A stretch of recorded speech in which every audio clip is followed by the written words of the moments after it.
O rico se dá conta que ele está no inferno. Você já imaginou? Hoje, tão tranquilo, você dormir e acordar num lugar desse. Aqui você não é nada. Aqui seu dinheiro pouco vale. Aqui você não tem nome escrito em lugar nenhum. Deus quer falar com você. Tem muita gente pensando que beleza, conta bancária, inteligência, talentos é sinal de aprovação divina. Não é. Agora, a morte chegou, passou lá, deu a hora dela, lugar tal, endereço tal, traz 2 para mim. Pois não, lembrando que ela trabalha lá para o homem de cima, não é para o de baixo não.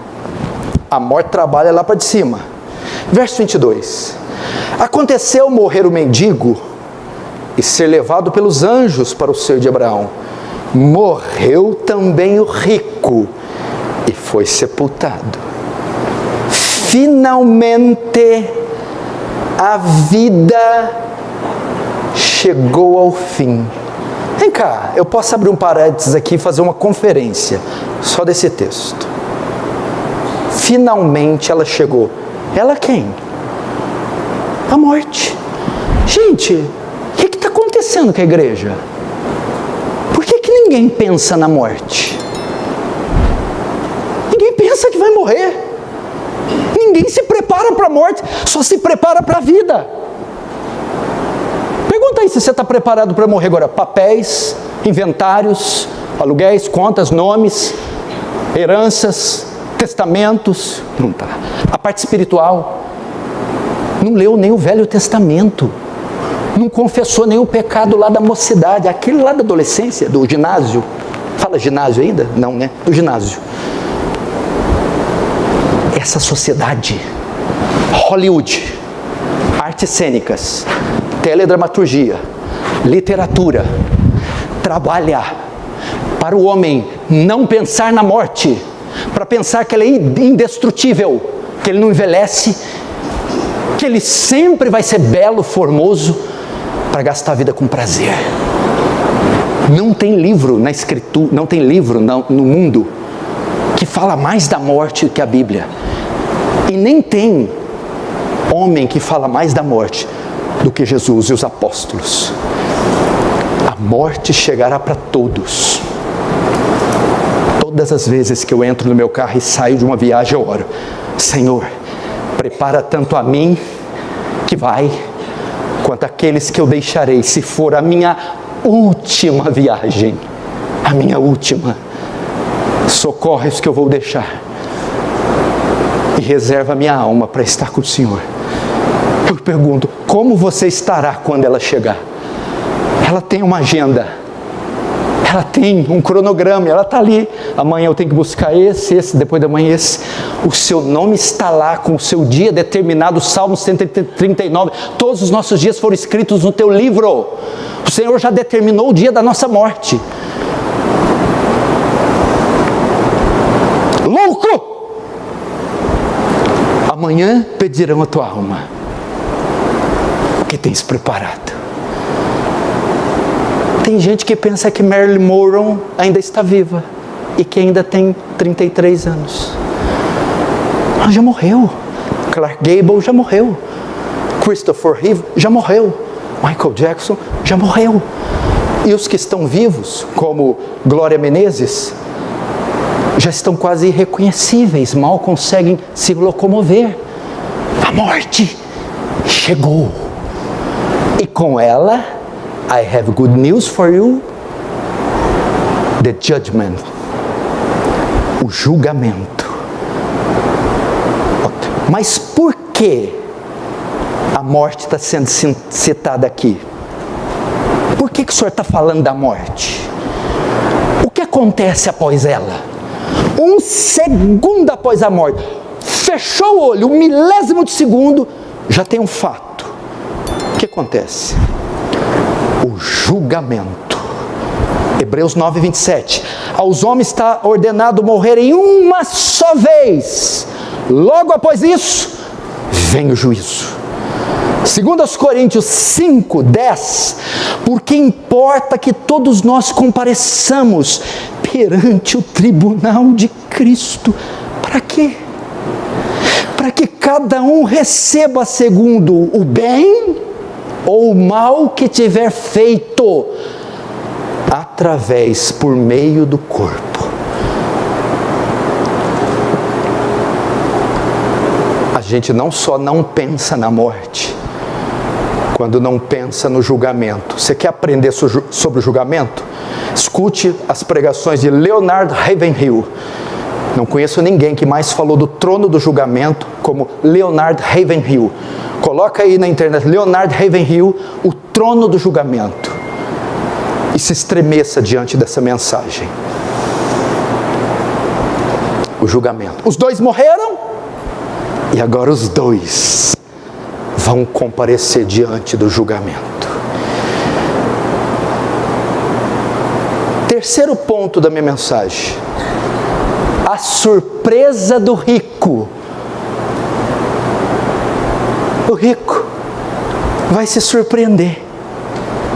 Agora, ele será julgado, porque ele acabou de morrer, e receberá a sentença.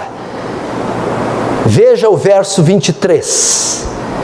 No inferno, estando em tormentos, levantou os olhos e viu ao longe Abraão e Lázaro no seu seio.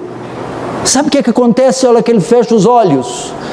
Segundo o Wellington, não arranha o caixão. Então não deu para arranhar. Morreu, ele acordou. Quando esse homem desperta, ele se dá conta que estava enganado acerca de si mesmo.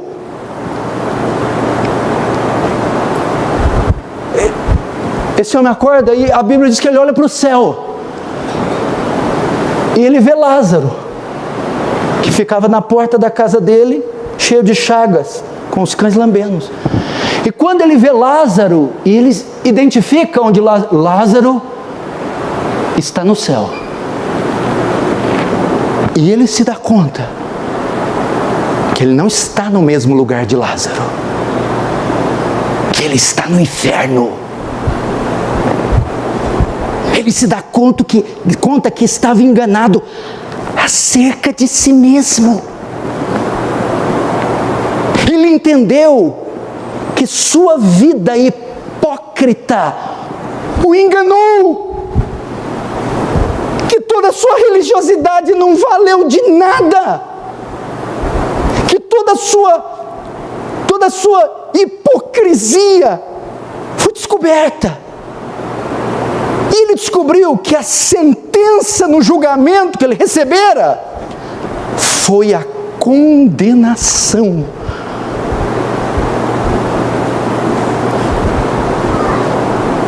Quanta gente não vai chegar lá assim? Senhor, profetizei em teu nome. Senhor, fiz milagres em teu nome. E ele viu que estava enganado acerca de si. Irmão, quantos a hipocrisia não vai enganar? O que é hipócrita? A palavra grega na época era usado para ator. Lembra o teatro antigo que usavam máscaras e iam trocando? Esse é o hipócrita, que vai colocando máscaras e vai fingindo aparências, imagens, formas que ele na verdade não tem e não é. O rico se dá conta que ele está no inferno. Você já imaginou hoje, tão tranquilo, você dormir e acordar no lugar desse? Agora, Jesus começa a traçar, ele começou com as características do homem, agora ele vai traçar as características do local que o homem está.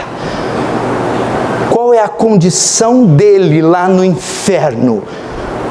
Vamos ver a condição dele. Como é o inferno? Verso 24.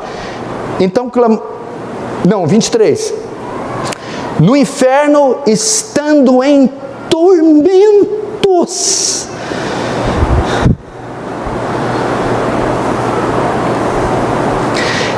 O que a Bíblia narra dele em vida? Sepultamento digno, honra, respeito, nome.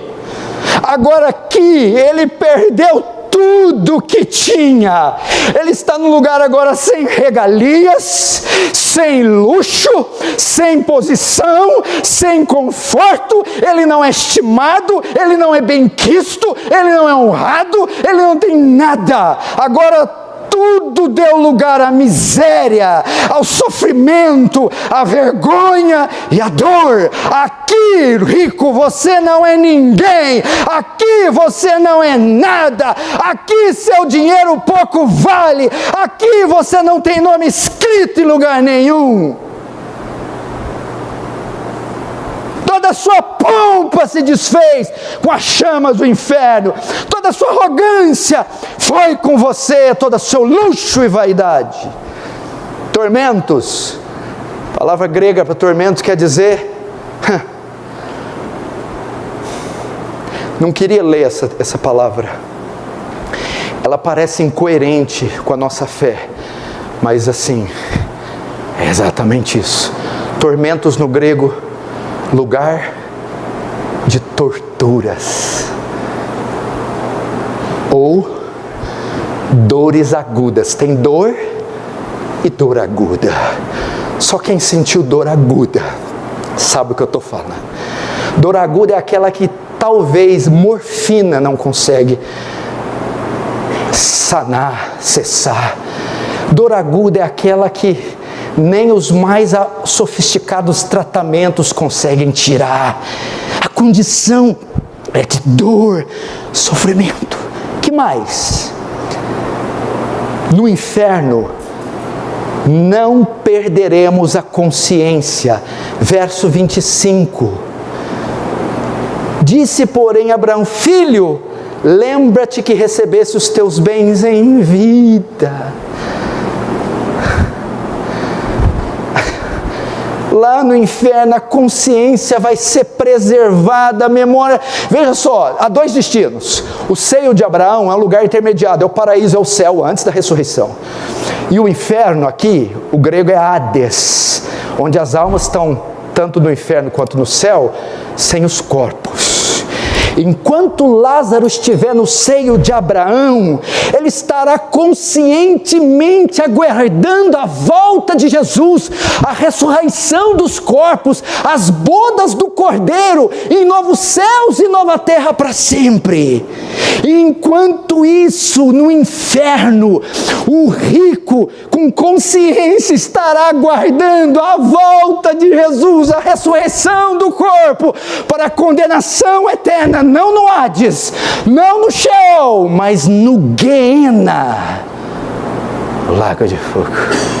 É a mesma coisa assim, ó, que você está no corredor da morte, sofrendo tortura.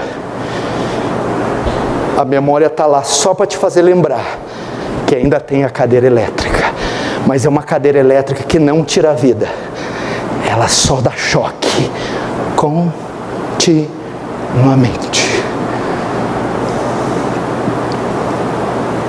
Estou na antessala da execução, mas uma execução que nunca tem fim, uma execução que nunca tem fim, nunca tem fim, uma guilhotina que nunca mata, uma cadeira elétrica que nunca mata, uma injeção letal que nunca mata, só agoniza, só faz agonizar, só faz doer, mas a Bíblia diz que eles clamarão a morte, mas não encontrarão a morte. Eles desejarão morrer, mas terão corpos indestrutíveis, imortais no inferno.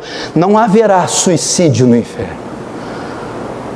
É a antessala do terror, é o horror. Não, pastor, o senhor está exagerando. Pobre de mim, eu não tenho condição, na minha mente limitada, de descrever o horror do inferno, porque o horror do inferno é o completo despejar da ira de Deus, um Deus bufando pelas narinas, que finalmente vingará a sua própria justiça e santidade, esmagando os ímpios. Ah, não sei se Deus faz isso. Lê Gênesis 6. Você vai ver o que ele fez no dilúvio com água.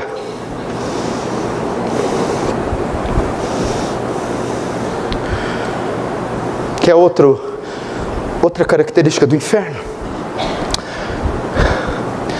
Mas imaginamos Francis. Outro dia eu vi uma entrevista do assassino de John Lennon. John Lennon morreu em 80, já faz 44 anos que esse rapaz está preso. Ele pediu liberdade. Ele recebeu, por matar John Lennon, o líder e o ex-integrante dos Beatles, com 3 tiros nas costas. Ele recebeu prisão perpétua. Agora, no aniversário de 40 anos da morte, ele pediu para ser libertado. E sabe o que os juízes disseram? A sua situação é irreversível. Você jamais sairá da cadeia. O destino eterno no inferno é irreversível. Verso 26.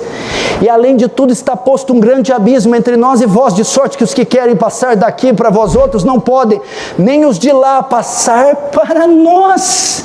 Não há nada mais a ser feito. É irreversível. Não há muros. Mesmo nas prisões de segurança máxima, você assistiu o filme de Alcatraz, há uma história que 3 ou 4 prisioneiros conseguiram fugir de uma ilha, porque havia portas de entrada, de saída, havia esgoto, refrigeração. Nós estamos falando de um lugar que não há portas, não há túneis, não há passagens, é um caminho, entrada só de ida.